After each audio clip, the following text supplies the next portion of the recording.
ٹھنڈی قبر اور گورکن کا واقعہ۔ آج سے 15 سال پہلے کی بات ہے۔ ہمارے محلے میں ایک گورکن رہتا تھا جو اب فوت ہو چکا ہے۔ نام محمد یوسف تھا۔ مضبوط جسم اور بڑی بڑی آنکھیں جن میں نور ہی نور بھرا ہوا تھا۔ ایمان اس کے چہرے سے چھلکتا تھا۔ باریش چہرہ۔ اس کی ایک ہی روٹین تھی، صبح گھر سے نکلتا اور شام کو ہی قبرستان سے واپس آتا تھا۔ ہمیشہ راستے کے ایک طرف ہو کر چلتا تھا اور کسی بھی طرف بری نظر سے نہ دیکھتا تھا۔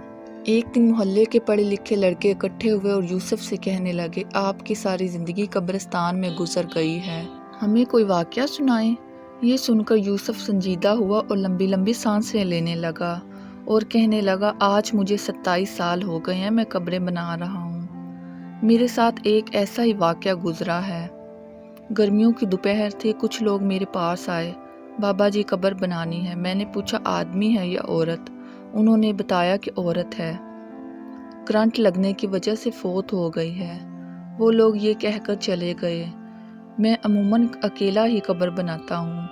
میں نے سخت گرمی میں قبر بنانا شروع کر دی۔ دوپہر کے 2-2:30 بجے تک قبر مکمل ہو گئی۔ قبر کو فائنل ٹچ دینے کے لیے میں نے قبر کے اندر کدال ماری، بس پھر خوشبو ہی خوشبو۔ تو مجھے ایسی آواز آئی جیسے کوئی شیشے کی چیز ٹوٹ گئی ہے اور خوشبو پھیل گئی ہے اور قبر ٹھنڈی ہو گئی ہے۔ میں قبر میں ہی لیٹ گیا۔ باہر سخت گرمی تھی، اندر قبر ٹھنڈک اور خوشبو سے بھری ہوئی تھی۔ اس سے میری روح تک خوش ہو گئی۔ میں حیرانی اور دہشت سے خاموش رہا۔ مغرب کے بعد جنازہ آ گیا۔ عورت کے ورثہ نے اسے دفنا دیا اور چلے گئے، مگر میرے اندر تجسس بھرا ہوا تھا کہ اس عورت کی ایسی کون سی نیکی ہے جس پر اس کو اتنا بڑا انعام ملا ہے۔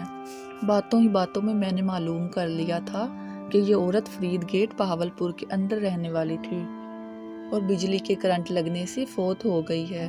اجداد یہیں کے رہنے والے تھے۔ میں پوچھتا پوچھتا فرید گیٹ پہنچ گیا اور عورت کے بارے میں معلوم ہوا کہ اس عورت کا خاوند کچھ عرصہ پہلے فوت ہو گیا تھا۔ وہ بیچارہ 6-7 سال سے بیمار رہا۔ اس عورت نے دن رات اس کی خدمت کی۔ خاوند کی شدید بیماری کے باوجود اس کے ساتھ بے وفائی نہیں کی اور دل و جان سے اس کی تیمارداری کرتی رہی۔ باوجود غربت کی اس کو محنت مزدوری کر کے خود کھلاتی رہی اور اپنے جذبات کو اپنے بیمار خاوند پر قربان کر دیا۔ جو لوگ اللہ تعالیٰ کی رضا کی خاطر انسانیت کی خدمت دن رات کرتے ہیں، اللہ کی راہ میں انہی لوگوں کے بارے میں اللہ تعالیٰ نے فرمایا ہے، میں ایسے ایسے انعامات دوں گا کہ کسی نے آنکھ سے بھی نہ دیکھا ہوگا اور کسی نے تصور بھی نہ کیا ہوگا۔ خوش نصیب ہیں وہ لوگ جن کی قبریں خوشبو اور ٹھنڈک سے بھری ہوتی ہیں۔